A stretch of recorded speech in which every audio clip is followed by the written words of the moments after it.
"Elena," he said, her name a prayer on his lips. She froze, staring at the man she'd spent 3 years trying to forget. The man who had just appeared as her blind date. The restaurant around them faded to a blur as those familiar cobalt blue eyes, the same eyes she saw in her son's face every morning, locked with hers. "I saw you yesterday," he continued, his voice breaking, "in the park, with a little boy." His hand trembled as it gripped the mahogany cane beside him. "Why does that little boy have my eyes, Elena? Have you ever had your past crash into your present at the worst possible moment? When the person who shattered your heart suddenly reappears, demanding answers you never thought you'd have to give." For Elena, 3 years of carefully rebuilding her life crumbled in an instant when her billionaire ex, the man who abandoned her without a word, appeared as her blind date, asking about the son he never knew existed. But what if everything she believed about his disappearance was wrong? What if the truth was more heartbreaking than abandonment? And could a love once thought dead rise from the ashes stronger than before? Hey, my beautiful queens, how many times have we built walls around our hearts based on stories we've told ourselves? Stories that seemed so clear, so obvious, until they weren't. We've all been there, haven't we? Constructing entire narratives about why someone hurt us, why they left, why they changed. And sometimes, just when we think we've figured it all out, life humbles us with a truth we never saw coming. Today's story is about that moment when everything you thought you knew gets turned upside down. It's about the courage it takes to listen when every instinct tells you to run. Because sometimes, my sisters, the hardest truths to hear are the ones that heal us the most. And sometimes, true love doesn't just survive the storm. It emerges stronger, more beautiful, and more resilient than we ever thought possible. The autumn sun cast long shadows across Elena Blackwood's office as she stared at the invitation on her desk. The elegant cream cardstock bore only a time, an address, and a promise. A chance to begin again. Madeline, her best friend since college, had arranged everything. The reservation at Celestial, Chicago's most exclusive rooftop restaurant, the mystery date, even the babysitter for Leo. "It's been 3 years, Elena," Madeline had insisted over lunch last week, her voice gentle but firm. "You can't keep living in the past. One dinner. That's all I'm asking." Elena traced her fingers over the embossed lettering. 3 years since Liam Westbrook had vanished from her life without explanation. 3 years of rebuilding herself from the shattered pieces he'd left behind. 3 years of raising their son alone. A son Liam didn't even know existed. The thought of Leo brought an involuntary smile to her face. At 3, he was all curious energy and mischievous grins, with eyes the exact shade of cobalt blue as his father's. Those eyes had been the first thing she'd noticed about Liam when they'd met at a charity auction 4 years ago. That and the quiet confidence with which he'd outbid everyone for a painting she'd been admiring. "You seem drawn to it," he'd said later, presenting her with the small landscape. "I thought it belonged with you." Elena pushed the memory away and slipped the invitation into her purse. Perhaps Madeline was right. Perhaps it was time to step out of the shadows of what might have been and into whatever future awaited her. What she couldn't possibly know was that fate had already set its wheels in motion the previous afternoon, when she'd taken Leo to Lincoln Park. She hadn't noticed the man sitting alone on a bench, leaning heavily on a mahogany cane, his breath catching as he watched a dark-haired woman and a small boy who had his eyes. The evening air held the first hint of October's chill as Elena stepped out of the taxi in front of Celestial. The restaurant occupied the top floor of the Archer building, its glass walls and retractable roof offering panoramic views of Chicago's glittering skyline. She smoothed the silk of her midnight blue dress, a color she'd once been told brought out the amber flecks in her brown eyes, and took a steadying breath. "Just dinner," she reminded herself. "Nothing more." The maitre d' greeted her with practiced warmth. "Ms. Blackwood, your party is already seated. Please, follow me." Elena trailed behind him through the dimly lit restaurant, past tables of Chicago's elite engaged in quiet conversation. Candles flickered in hurricane glasses, casting golden light across white tablecloths. The maitre d' led her to a secluded corner where the city spread out below like a carpet of stars. A man sat with his back to her, his broad shoulders outlined against the night sky. Something about the set of those shoulders sent a jolt of recognition through Elena, but she dismissed it as nerves. Until he turned. Time seemed to stop, the restaurant fading to a distant blur around them. Liam Westbrook, older, leaner, with threads of silver at his temples that hadn't been there 3 years ago, looked up at her with the eyes she saw every morning in her son's face. "Elena," he said, her name a prayer on his lips. She couldn't move, couldn't breathe. The maitre d' pulled out her chair, oblivious to the storm raging within her. Elena sank into it mechanically, her knees suddenly unable to support her. "What is this?" she finally managed, her voice barely above a whisper. "I didn't know it would be you," Liam said quickly. "I swear. My assistant arranged it, a blind date. I never imagined." He trailed off, his eyes never leaving her face, drinking her in as if she might disappear. "You look beautiful." Elena's shock gave way to a slow-building fury.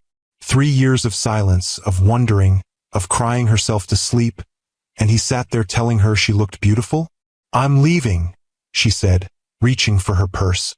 "Elena, please." Liam's voice cracked with emotion. "Just 5 minutes.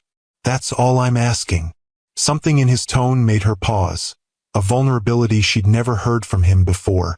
It was then that she noticed the mahogany cane resting against the table, its handle worn smooth, as if from constant use. 5 minutes, she agreed coldly. "Then I never want to see you again." Relief washed over his face, followed quickly by a shadow of pain. "Thank you." He shifted in his seat, a slight grimace betraying discomfort. "I saw you yesterday in Lincoln Park." Elena's heart stuttered. "What? You were by the duck pond, with a little boy." Liam's eyes glistened in the candlelight. "Why does that little boy have my eyes, Elena?" The directness of the question knocked the air from her lungs. Of all the scenarios she'd imagined for this moment, if it ever came, none had prepared her for the raw emotion in Liam's voice. "His name is Leo," she said finally. "He's 3 years old." Liam closed his eyes briefly, as if absorbing a physical blow. 3 years, he repeated. "Which means?" "I found out I was pregnant 2 weeks after you disappeared." The words came out sharper than she intended, edged with the pain of 1,000 sleepless nights. "The night you were supposed to propose." Liam's hand trembled as he reached for the water glass before him. "I had the ring in my pocket," he said quietly. "Platinum band, emerald-cut diamond. I was going to ask you at the lake house. But you never showed up," Elena finished for him. "No call, no note. You just vanished. Your assistant wouldn't tell me anything. Your family claimed they didn't know where you were." The hurt she'd buried for years bubbled to the surface. "Do you have any idea what that did to me? I thought you were dead, Liam. Then I saw your company announcing new developments, and I realized the truth. I just wasn't important enough. Your empire meant more." "No." The word came out with such force that heads turned at nearby tables. Liam lowered his voice. "That's not what happened, Elena. Not even close." "Then what did happen?" she demanded. "What possible explanation could there be for walking out on someone you claim to love?" Liam's gaze dropped to the cane beside him. "I never walked out on you," he said, his voice rough with emotion. "I couldn't walk at all."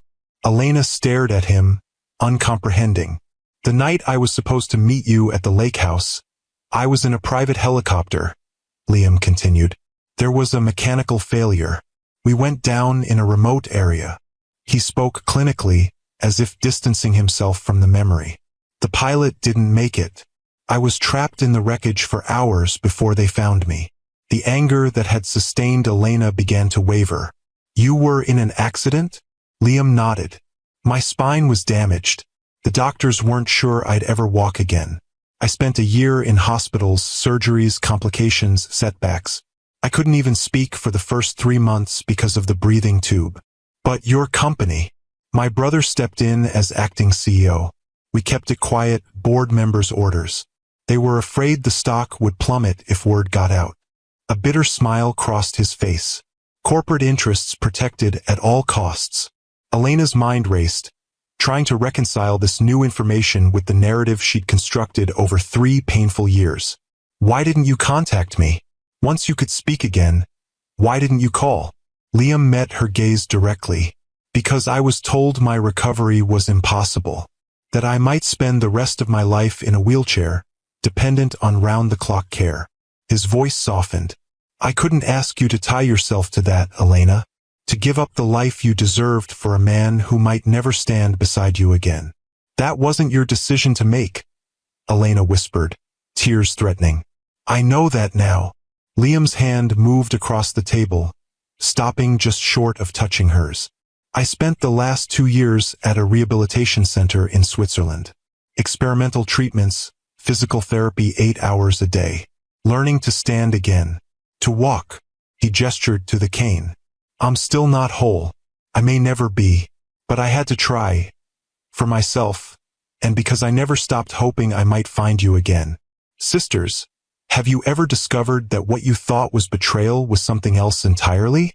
Share your experience in the comments below. Elena sat in stunned silence, the restaurant around them continuing its elegant hum of conversation and clinking glasses. The truth of Liam's absence, so different from the abandonment she'd imagined, settled over her like a heavy blanket. When did you come back? She finally asked, her voice steadier than she felt. 2 weeks ago. I've been trying to find you ever since. A shadow crossed his face. Your apartment was sold. Your old firm said you'd moved on. No one would tell me where. I needed a fresh start, Elena said. After. She couldn't finish the sentence. After I broke your heart. Liam completed it for her. I'm so sorry, Elena. More than you can ever know. The waiter approached their table, but Liam waved him away with a subtle gesture. You have a son, he said, wonder and grief mingling in his voice. Our son, Leo. Elena nodded, reaching for her phone. She scrolled to a recent photo and passed it to Liam. Leo grinned from the screen, his dark hair tousled, blue eyes crinkled with laughter as he clutched his favorite stuffed dinosaur. Liam stared at the image, his composure finally breaking. A tear slid down his cheek. He's perfect, he whispered. He looks like my father. He has your stubbornness too, Elena said, a reluctant smile tugging at her lips. And your focus. When he sets his mind to something, there's no distracting him. I've missed everything, Liam said, his voice hollow. His birth, his first steps, his first words. He said book first, Elena offered softly. Then mama. He loves stories. Can't get enough of them. Liam handed the phone back, their fingers brushing. The contact, brief as it was, sent a current through Elena that she'd thought long extinguished. I understand if you hate me, Liam said. If you never want me in your life, in his life again. But please know that not a day went by that I didn't think of you. That I didn't regret my silence. Elena studied the man across from her. The Liam she'd known had been invincible, a force of nature in boardrooms and ballrooms alike. This Liam carried visible wounds, a vulnerability that transformed his once perfect features into something more human, more real. I don't hate you, she said finally. I tried to, for a long time, but I couldn't erase you completely. Not when I saw your eyes looking back at me every morning. Hope flickered across Liam's face. Could I meet him? Just once, if that's all you'll allow. I need to see him, Elena, to tell him who I am, even if he never calls me father. The raw longing in his voice pierced through the last of Elena's defenses. She thought of Leo asking about his daddy, of the half-truths she'd offered in response. He's away on a long trip, she'd say. Somewhere far away. He asks about you, she admitted. I never told him you were gone for good. I couldn't bear to. Liam's breath caught. What did you tell him? That his daddy had to go away, but that he loved him very much. Elena's voice wavered. I didn't want him to grow up feeling unwanted, even if I believed you'd chosen to leave. Thank you for that kindness, Liam said, especially when you had every reason to think the worst of me. The city lights blurred through Elena's tears. 3 years of certainty were crumbling around her, leaving her adrift in possibilities she'd long since abandoned. "Tomorrow," she said suddenly, "we're going to the Botanic Garden in the morning. The children's garden, around 10. If you want to meet him." "I'll be there," Liam promised, his voice fervent. "Even if I have to crawl." For years earlier, Elena Blackwood had not been looking for love when she attended the charity auction benefiting Chicago Children's Hospital. As the newest junior partner at her architectural firm, she was there to network, to make the right connections, not to fall for the most eligible bachelor in the city. She'd been studying a small landscape painting, a lakeside scene that reminded her of childhood summers in Michigan, when she sensed someone beside her. "Beautiful, isn't it?" a deep voice observed. Elena turned to find herself looking up into the most striking blue eyes she'd ever seen. Liam Westbrook, whose face regularly graced the business section of the Tribune, stood beside her in a perfectly tailored tuxedo, his attention seemingly divided between her and the painting. "It reminds me of somewhere I used to go," she replied, surprised by her own candor. "Then you should have it," he said simply. Before she could respond, the bidding began. Elena watched in astonishment as Liam calmly outbid everyone in the room, paying 10 times the painting's estimated value. Later, as the evening wound down, he approached her again, the wrapped painting in his hands. "You seemed drawn to it," he said, offering her the package. "I thought it belonged with you." Elena shook her head. "I can't accept that. You paid a fortune." "The money goes to the hospital," Liam shrugged. "And I'd rather see it with someone who appreciates it for more than its investment value." His smile transformed his face, softening the sharp angles of his jaw, crinkling the corners of those remarkable eyes. "Have dinner with me," he said. "Tell me about the place this reminds you of." Against her better judgment, Elena said yes. That first dinner led to another, and another. Liam Westbrook, it turned out, was not the cold corporate titan the media portrayed. With Elena, he was thoughtful, attentive, surprisingly funny. He listened when she spoke about her dreams of designing spaces that brought people together, that honored both function and beauty. "You see the world differently," he told her one night as they walked along the lakeshore. "Most people in my world only see opportunities, properties to develop, deals to close. You see possibilities, how to make lives better, spaces more meaningful." "Isn't that what you do too?" Elena asked. "Your affordable housing initiative is changing neighborhoods across the city." Liam looked surprised. "You've been researching me." "Know thy enemy," she teased. "Isn't that what they say?" He laughed, then grew serious. "Is that what I am? Your enemy?"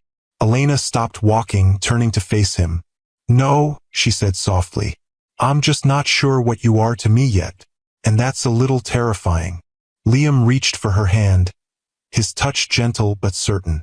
"I'm whatever you want me to be, Elena, but I hope you'll give us a chance to find out."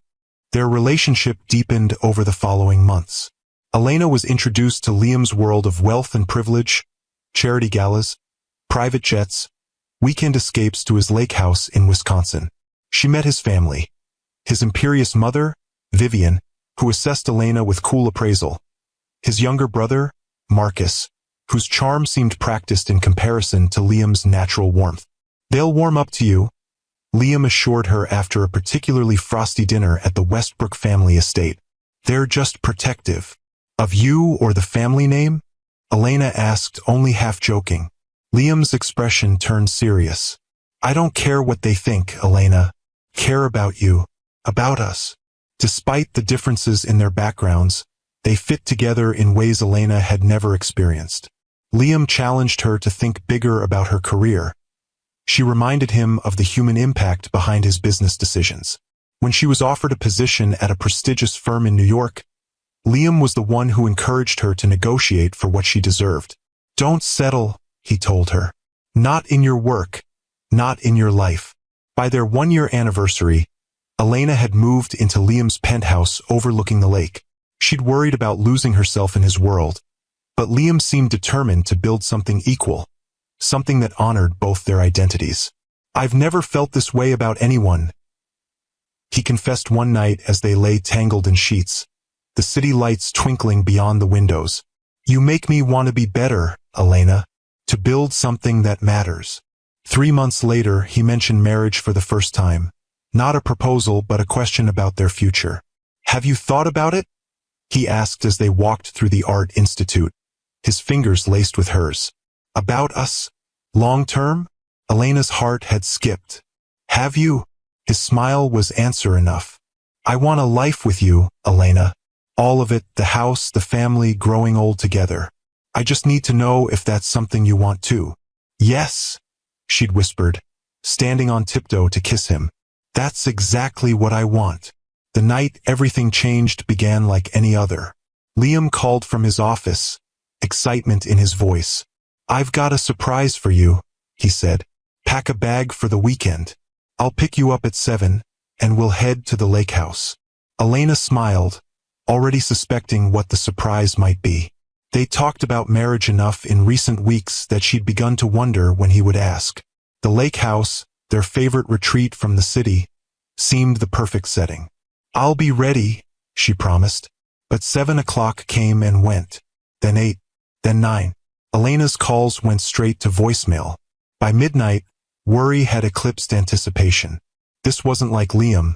He was unfailingly punctual, and he always called if plans changed. When morning came with still no word, Elena called his office, his brother, even his mother. No one had answers, or if they did, they weren't sharing them. Days stretched into weeks. Elena filed a missing persons report, but the police found nothing suspicious. Liam's passport hadn't been used. His credit cards showed no activity. It was as if he had simply vanished. Then, 3 weeks after his disappearance, Westbrook Developments announced a major new project in Detroit. The press release quoted Marcus Westbrook, acting as CEO in his brother's temporary absence. Elena's fear turned to betrayal. Liam wasn't missing, he was working. He had chosen his company over her, over their future together. The pain was almost unbearable. 2 weeks later, the final blow came, a positive pregnancy test. Elena was carrying Liam's child, a baby who would be born into a world where its father had walked away without a backward glance. With nowhere else to turn, Elena made the hardest decision of her life. She resigned from her position at the firm, sold most of her possessions, and moved to Minneapolis to start over. She would raise this child alone, away from the shadow of Liam Westbrook and the life they'd almost had. What Elena couldn't know was that at the exact moment she was staring at that positive test, Liam was lying in a hospital bed hundreds of miles away, fighting for his life. The night he was supposed to meet Elena, Liam had indeed been on his way to her, the ring secure in his pocket, his future bright with promise.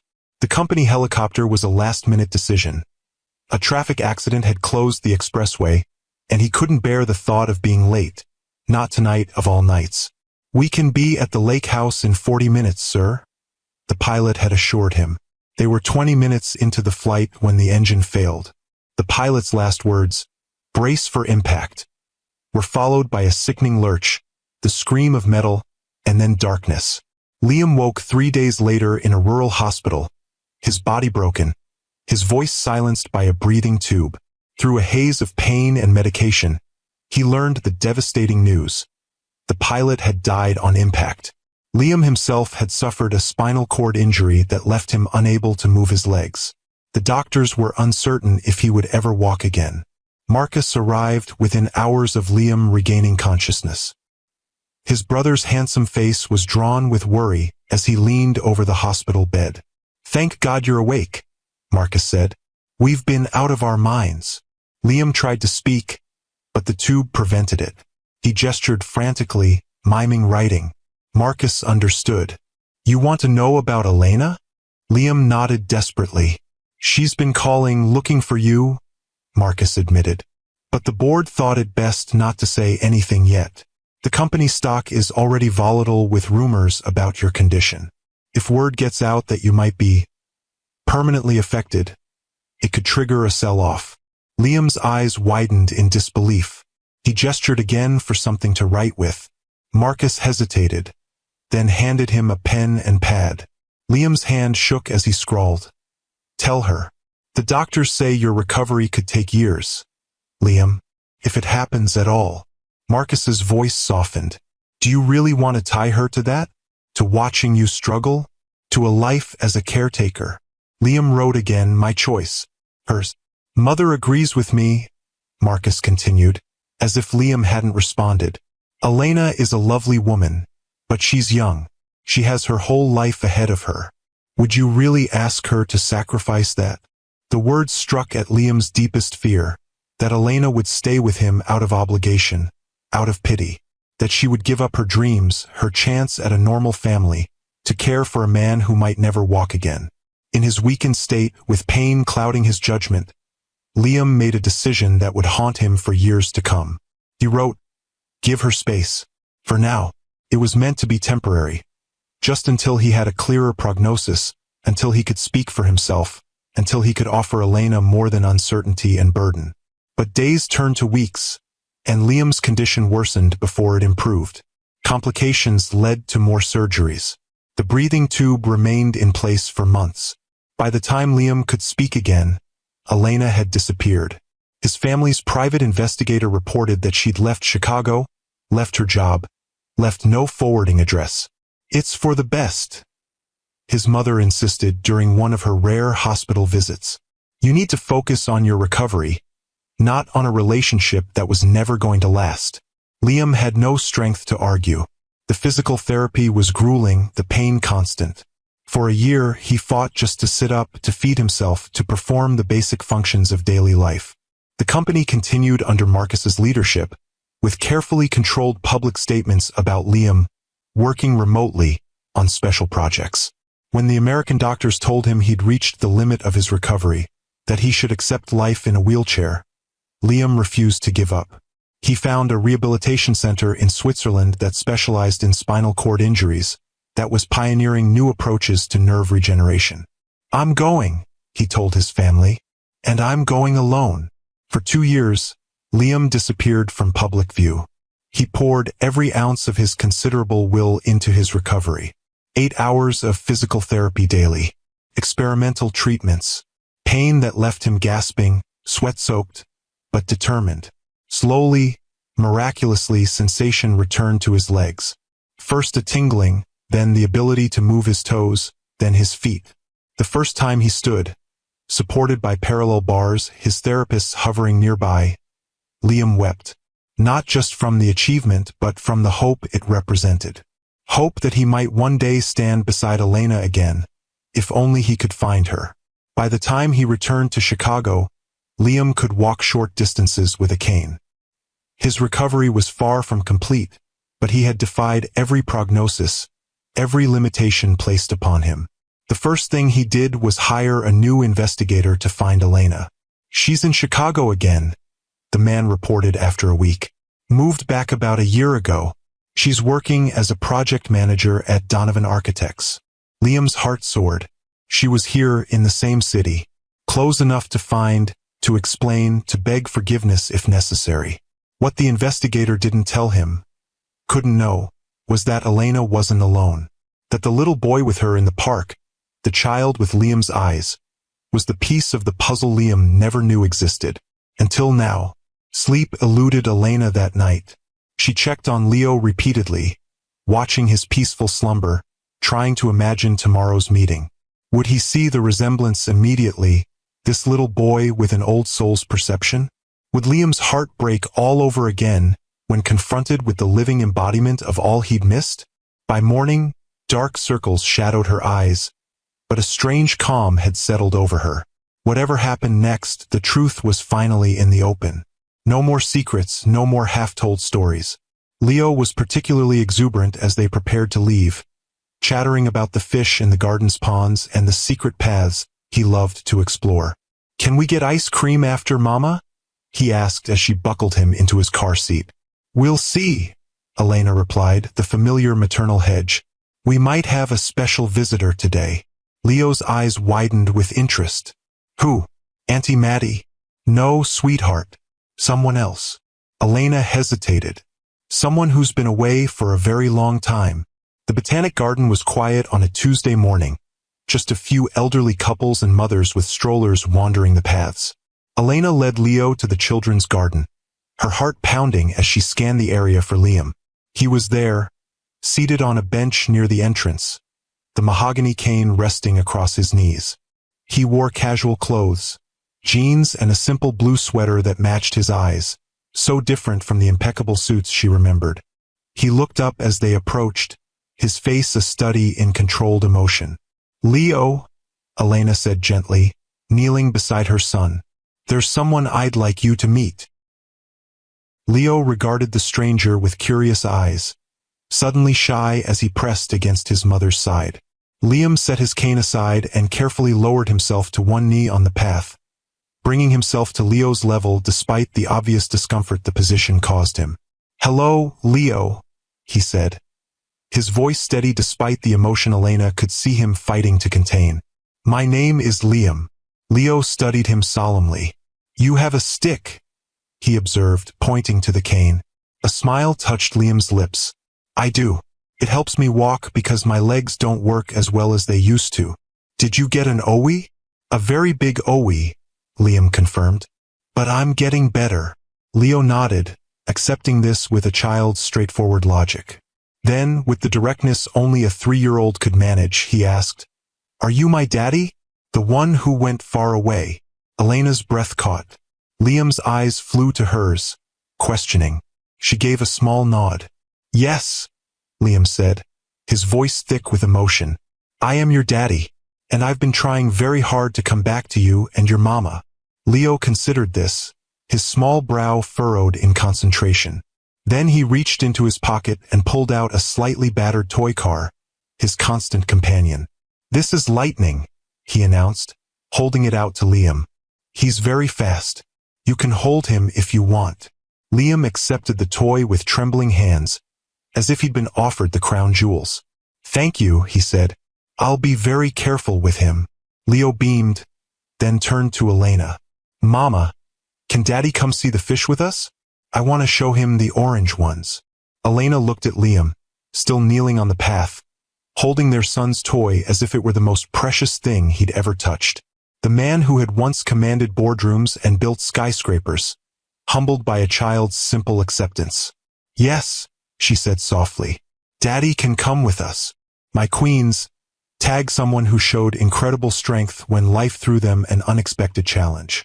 And if you're finding strength in this journey, hit that subscribe button to join our storytelling family. Liam rose slowly, leaning heavily on his cane. Leo watched with interest, then slipped his small hand into Liam's free one. "I can help you walk," he offered. "Mama says I'm very strong." "She's right," Liam said, his voice breaking. "You are very strong, just like your mother." They moved slowly through the garden, Leo chattering about fish and frogs and his favorite books, Liam drinking in every word as if committing them to memory. Elena walked beside them, watching the identical profiles, one small and eager, one weathered by pain but alight with wonder. At the koi pond, Leo pressed his face against the railing, pointing out his favorite fish. Liam stood behind him, one hand steadying himself on the rail, the other protectively near Leo's back. "He's amazing, Elena," Liam said quietly. "You've done an incredible job with him." "He makes it easy," she replied. "He has a good heart, like his mother." Liam's gaze held hers. "I know I have no right to ask for anything more than this moment, but I've lost 3 years of his life, of your lives. I want to be part of whatever comes next, if you'll allow it." Before Elena could respond, Leo tugged at Liam's hand. "Can you come to my house? I want to show you my dinosaurs. I have 17. Liam looked to Elena, the question clear in his eyes. "Maybe another day, Leo," she said gently. "Liam, Daddy, probably has other things to do today." "I don't," Liam said quickly. "Nothing more important than this." The simple sincerity in his voice weakened Elena's resolve. "All right," she conceded. "You can come over for lunch. But Leo, remember that Daddy might get tired more easily because of his OE. He might need to rest." "I can show him my books," Leo decided. "That's sitting down." Liam's smile was radiant. "I'd love to see your books." The drive back to Elena's townhouse was surreal. Liam following in his car, Leo chattering excitedly from his car seat. Elena's mind raced with questions, with doubts, with the strange sense that her carefully constructed life was shifting beneath her feet. At home, Leo immediately took charge, pulling Liam from room to room on a grand tour, proudly showing off his toys, his books, the height chart on the wall where Elena marked his growth. "And this is where I sleep," he announced, leading Liam into his bedroom with its dinosaur-themed bedding and star-patterned ceiling. "Mama painted the stars. They glow in the dark. It's wonderful," Liam said, taking in every detail of his son's life with hungry eyes. Elena watched from the doorway, her heart constricting at the sight of them together. Liam sitting on the edge of Leo's bed, examining each treasured toy with appropriate reverence. Leo explaining their names and special powers with solemn importance. This was what should have been. What could have been if fate hadn't intervened. When Leo finally ran out of things to show, Elena suggested lunch.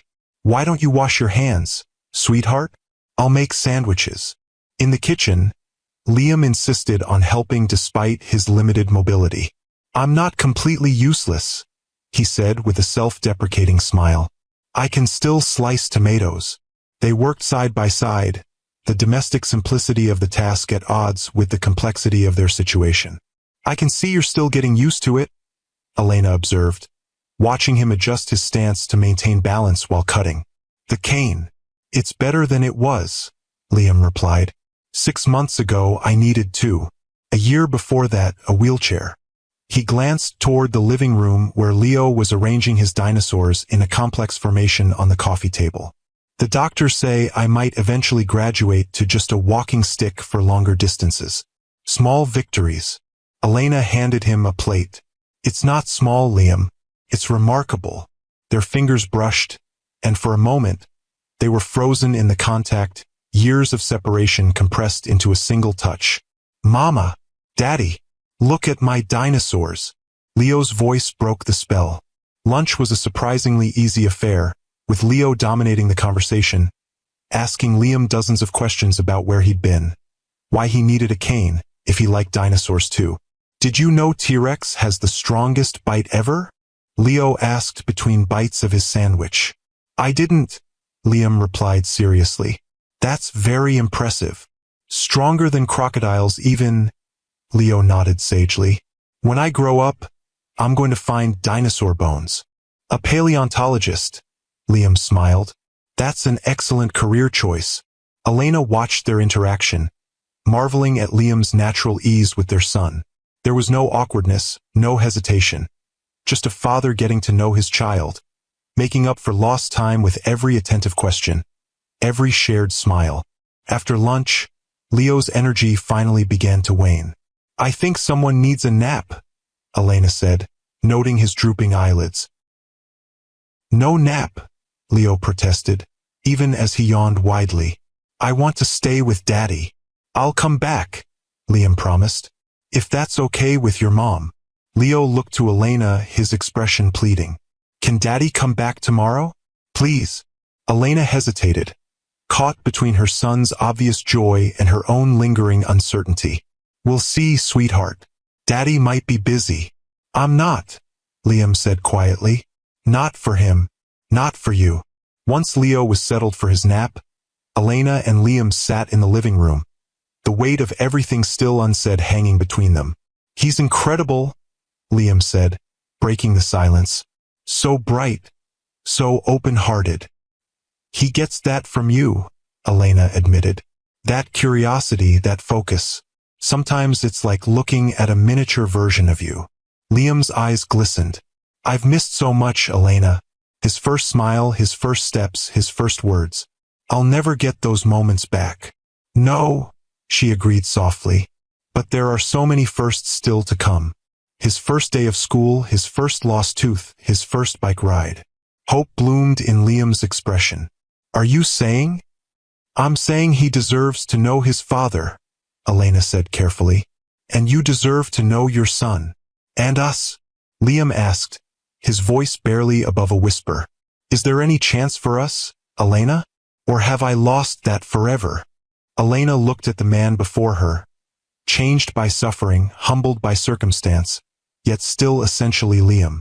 The man she'd never stopped loving, even when she thought he'd abandoned her. I don't know, she answered honestly. 3 years is a long time, Liam. We're different people now. I'm a mother. You're still in love with you, he finished simply. That hasn't changed. Not through the accident, not through rehabilitation, not through believing I might never see you again. If anything, it's stronger now. Elena felt tears threatening. I need time to process all of this, to figure out what it means for Leo, for me. I understand, Liam said. I'll wait, Elena, however long it takes. I've gotten good at waiting. As he prepared to leave, leaning more heavily on his cane than he had earlier, a sign of fatigue he couldn't quite hide, Liam paused at the door. There's something else you should know, he said. I'm not running Westbrook Developments anymore. Marcus is CEO now. Elena's surprise must have shown on her face. The accident changed my priorities, Liam explained. I'm still on the board, but I've started a foundation instead, funding research for spinal cord injuries, making buildings more accessible, using what happened to me to help others. That sounds like the Liam I knew, Elena said softly. The one who wanted to build something that matters. His smile was tinged with sadness. I'm trying to be worthy of a second chance, Elena. With Leo. With you. If that's even possible. After he left, Elena stood at the window, watching him make his slow, careful way to his car. 3 years ago, she would have run after him, would have fallen back into his arms without question. Now caution tempered her heart. She had Leo to consider, and the fragile life she'd built for them both. Yet as she turned back to the quiet apartment, to the dinosaurs still arranged on the coffee table, to the toy car Liam had carefully returned to its place of honor on Leo's shelf, Elena felt something she hadn't allowed herself to feel in years. Hope. The weeks that followed established a tentative new normal.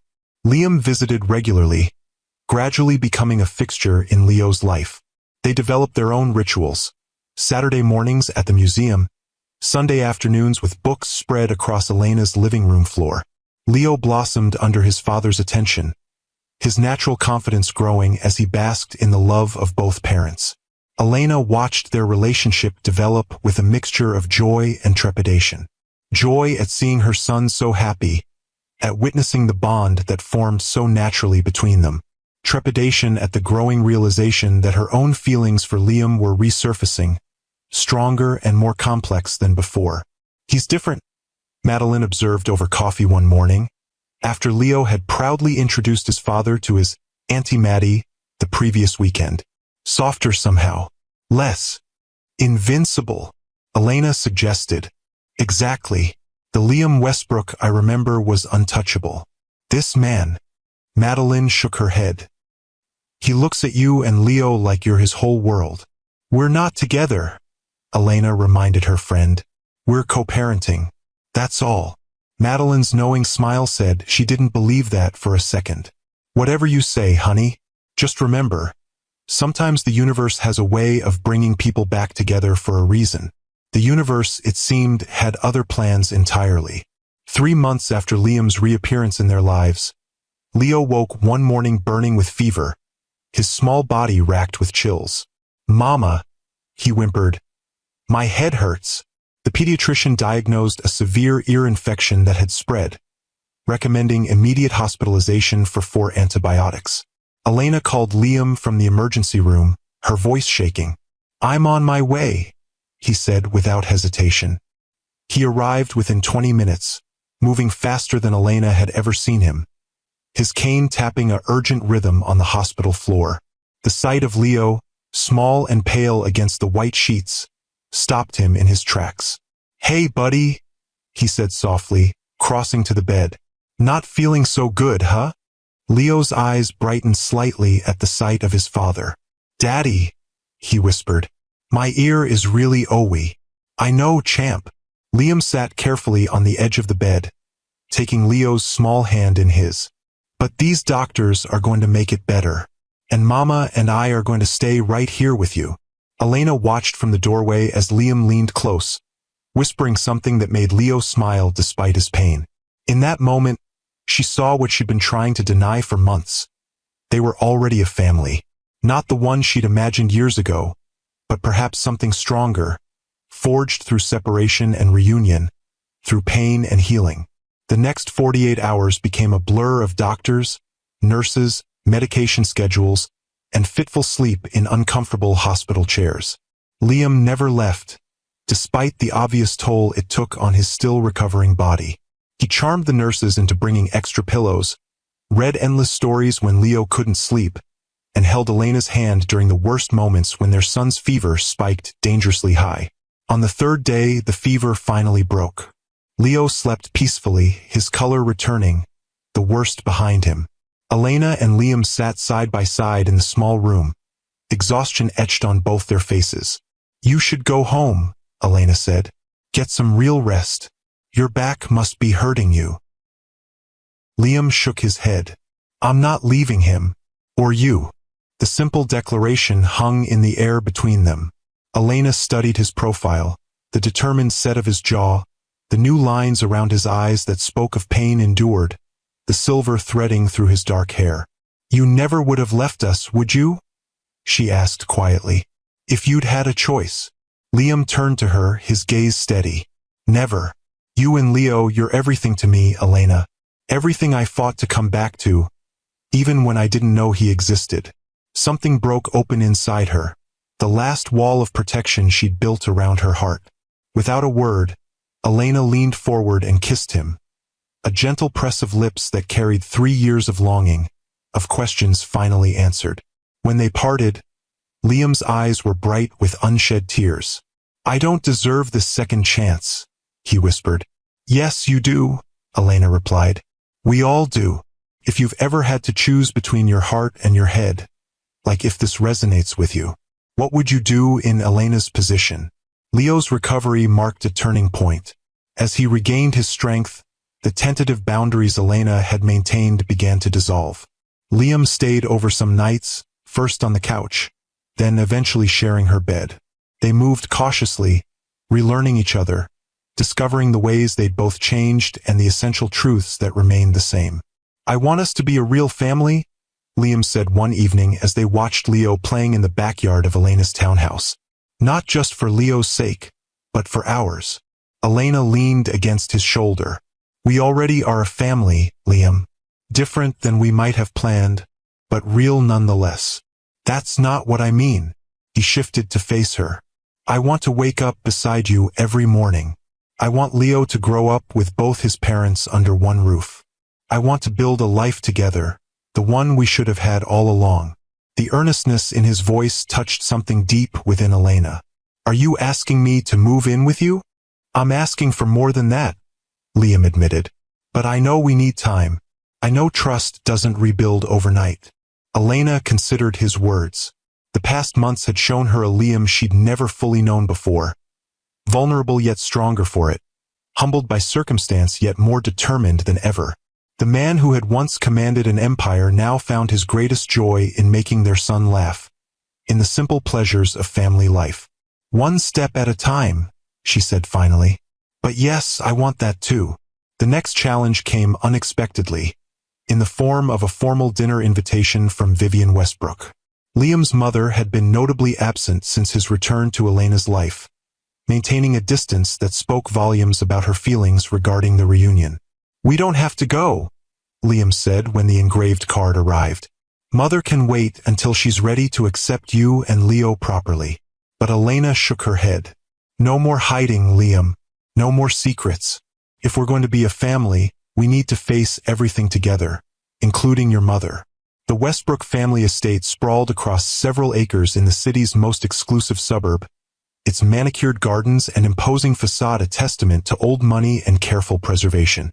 Elena had visited only a handful of times during their previous relationship, always feeling slightly out of place among the antiques and ancestral portraits. Now, with Leo's hand in hers and Liam at her side, she approached the front door with newfound confidence. This wasn't just about her anymore. It was about their son's place in the world, about the family they were building together. Vivian Westbrook greeted them in the formal drawing room, her elegant appearance unchanged by the passing years. Marcus stood beside her, his smile not quite reaching his eyes as he embraced his brother. "Elena," Vivian acknowledged with a cool nod. "And this must be Leo." Leo, suddenly shy, pressed against Elena's leg. "Hello," he managed in a small voice. "He has the Westbrook eyes," Vivian observed, studying him with clinical interest.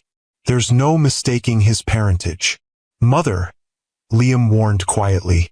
Dinner proceeded with strained politeness, the conversation carefully navigating around the 3 years of separation. Leo, sensing the tension, remained unusually quiet, answering questions about school and his interests with uncharacteristic brevity. It was during dessert that Marcus finally broached the subject they'd all been avoiding. "The board is asking questions, Liam, about your plans, about the future of the company." "My plans haven't changed," Liam replied evenly. "You're doing an excellent job as CEO. I'm happy with my foundation work. But surely now that you're recovered," Vivian interjected, her gaze flicking to the cane resting against Liam's chair, "you'll want to resume your rightful position." "My recovery is ongoing, Mother, and my priorities have shifted." Liam's hand found Elena's under the table. "My family comes first now." "Family?" Vivian repeated, the word laden with unspoken judgment. "Yes, well, speaking of family, there are certain arrangements that should be discussed. For the boy's future." "Leo," Elena corrected firmly. "His name is Leo." "Of course," Vivian conceded with a thin smile. "For Leo's future. The Westbrook name carries certain responsibilities, certain expectations." Liam's posture stiffened. "Leo will grow up knowing who he is and where he comes from. But Elena and I will decide what's best for him. Not the board, not the family legacy." "You've always been idealistic, Liam," Marcus said with a patronizing smile. "But reality has a way of asserting itself. The company needs strong leadership. The Westbrook name needs protection." "Protection from what, exactly?" Elena asked, her patience wearing thin. Marcus's gaze shifted to her. "From complications. From distractions. Like me," Elena challenged. "Or like the truth about why Liam disappeared for 3 years." A heavy silence fell over the table. Leo looked up from his dessert, sensing the shift in atmosphere. "Mama," he whispered, "can we go home now?" "Soon, sweetheart," Elena assured him, then turned back to the Westbrooks. "You kept us apart. You let me believe Liam had abandoned me, abandoned our child. And now you sit here talking about family legacy." "We did what was necessary," Vivian said coldly. Liam was in no condition to make decisions. The company was at risk. "The family name," Liam interrupted, his voice quiet but firm. "My family is sitting right here, Mother. Elena and Leo.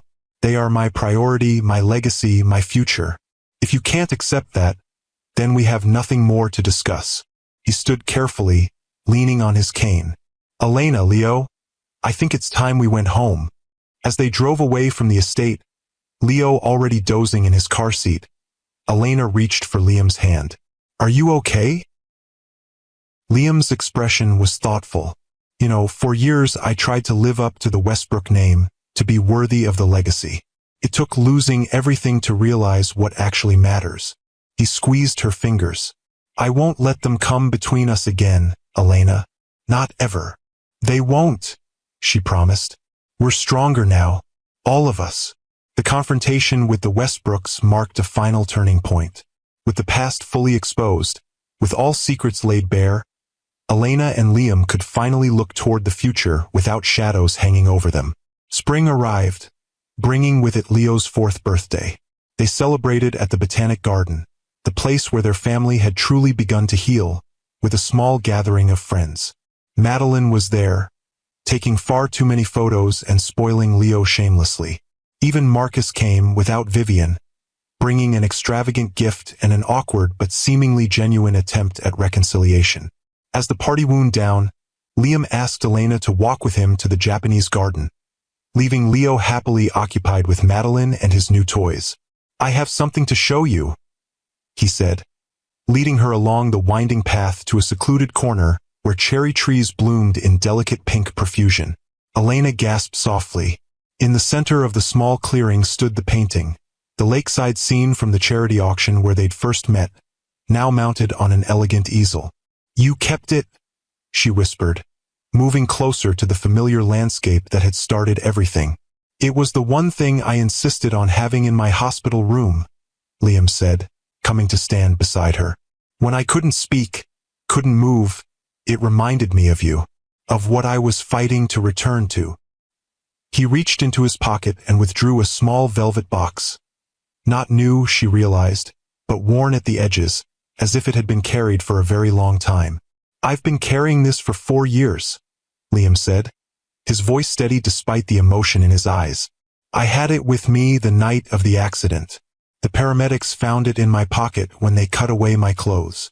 He opened the box to reveal a platinum band with an emerald-cut diamond, exactly as he described that night at the restaurant. "I was going to ask you at the lake house. I had it all planned. Dinner on the dock, the sunset over the water." Liam carefully lowered himself to one knee, balancing with his cane. "Life didn't go according to plan, Elena, but maybe that's the point. What we have now, it's been tested by fire, by time, by pain. And it's still here, stronger than before." He held the ring up to her, the diamond catching the dappled sunlight filtering through the cherry blossoms. "Elena Blackwood, will you marry me? Will you build a life with me? Not the one we might have had, but something new, something even more beautiful because we know exactly how precious it is."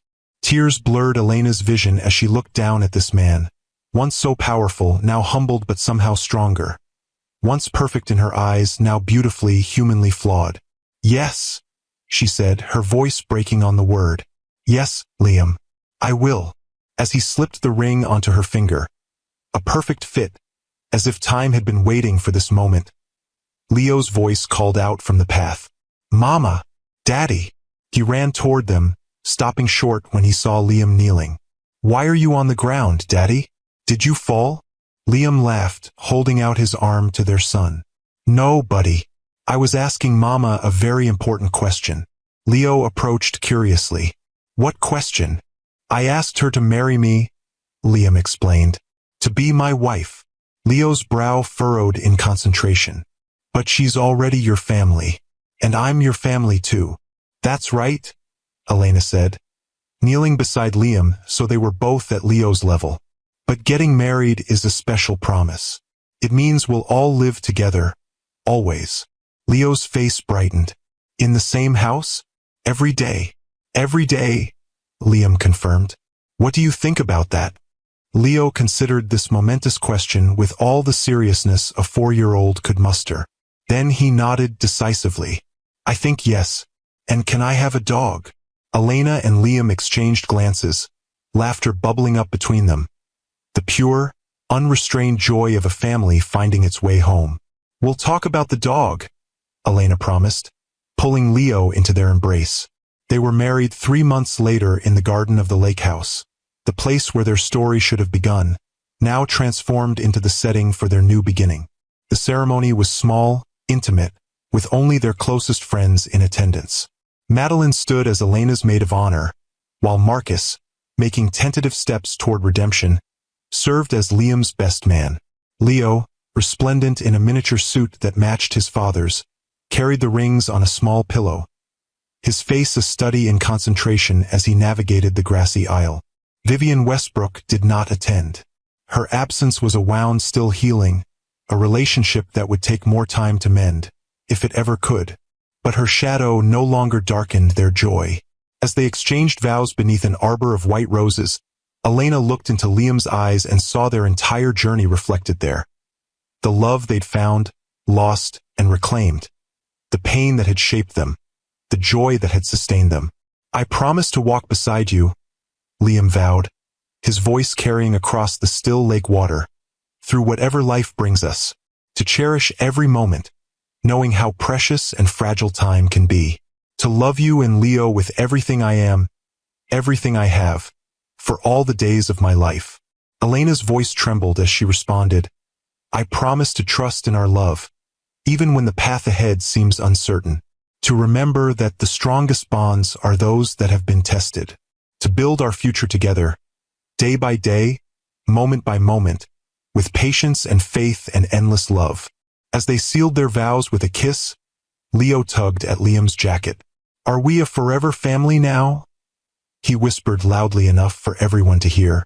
Liam lifted his son into his arms, his strength having returned enough for this moment he dreamed of through countless hours of rehabilitation. Yes, buddy, he said, including Elena in their embrace. We're a forever family now. The reception that followed was filled with laughter, with dancing, Liam moving carefully but joyfully with his new wife, then with Leo standing on his shoes, with toasts to second chances and unexpected blessings. As the evening drew to a close, Elena found herself standing at the edge of the dock, looking out over the lake that had featured in the painting that brought them together. Liam joined her, his cane tapping softly on the wooden planks. Happy? He asked, slipping his arm around her waist. More than I ever thought possible, she admitted, leaning into his embrace. If someone had told me a year ago that we'd be here, like this. Life has a way of surprising you, Liam said, sometimes painfully, sometimes beautifully. They stood in comfortable silence, watching the moon's reflection ripple across the water. Behind them, the sounds of the party continued, Leo's laughter as Madeline chased him across the lawn, music drifting from the speakers, the murmur of conversations and clinking glasses. I used to think happiness was about having everything under control, Elena said thoughtfully, about knowing exactly where my life was headed. And now? Liam asked. She turned in his arms, looking up at the face she'd once thought lost to her forever. Now I know it's about embracing the unexpected, about finding strength in the broken places, about loving deeply enough to risk everything. Liam's kiss was tender, a promise of all the days to come. I love you, Elena Westbrook. I love you too, she whispered against his lips. Always have, always will. As they walked back toward the celebration, toward their son, toward their future, Elena felt a sense of completion she'd never known before. Their story hadn't unfolded as either of them had planned. The path had been longer, harder, filled with detours neither could have anticipated. But perhaps that was the point. Perhaps the most beautiful love stories weren't the perfect, untroubled ones, but those that had weathered storms, endured separation, faced down pain and doubt, and emerged stronger on the other side. Their love had been tested by time, by circumstance, by misunderstanding.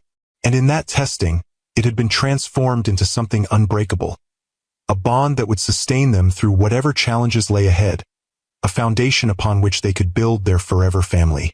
My beautiful sisters, if this story touched your heart, please share it with someone who needs to hear that sometimes. The most beautiful love stories include chapters of heartbreak and redemption. And don't forget to subscribe for more timeless love tales with Mr. Harrison.